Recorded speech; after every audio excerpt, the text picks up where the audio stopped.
Moja priča s moždanim udarom počinje u 2013. godini na Božić sami.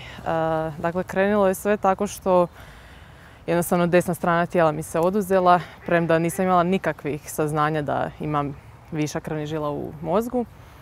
I krenulo je tako da smo počeli paničiti, da se događalo nešto čudno, nešto što nije nam bilo jasno što je. Kada smo došli na hitnu, rečeno je da je to ipak moždani udar i da je upitno kako će to sve završiti. 3 tjedna sam provela u Osječkoj bolnici. Terapija je išla prema savjetima od doktora Paladina s Rebra i jednostavno smo čekali povlačenje hematoma koji je bio jako veliki. Nije se moglo pristupiti tim žilama, nije se mogao raditi nikakav zahvat i nikakve operacije. S obzirom da su me prebacili na Rebro, tamo smo očekivali da će nešto biti zapravo obavljeno, da će se nešto pokrenuti.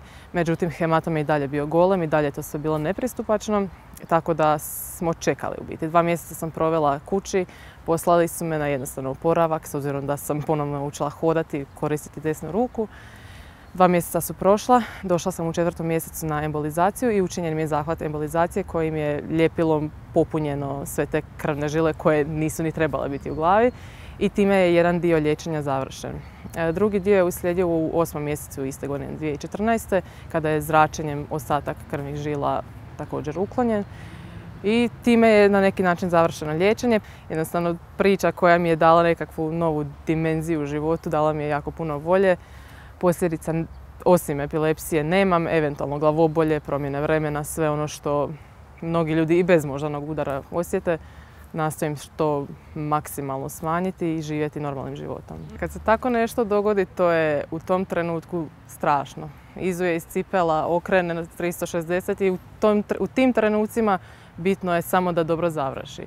Ono što je meni bilo važno nakon svega toga je da u glavi se čovjek posloži, da prihvati to što se dogodilo, da jednostavno krene, kako god bilo teško, kakav god bio ishod, krene dalje sa životom.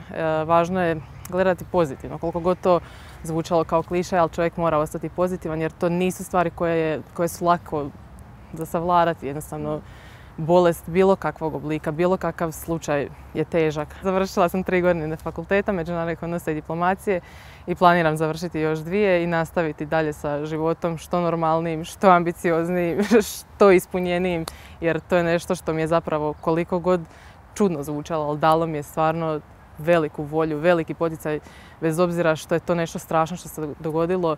Sretna sam zbog toga jer mi je promijenilo poglede općenito na život, na shvaćanje uopće stvari i jednostavno pokrenulo me.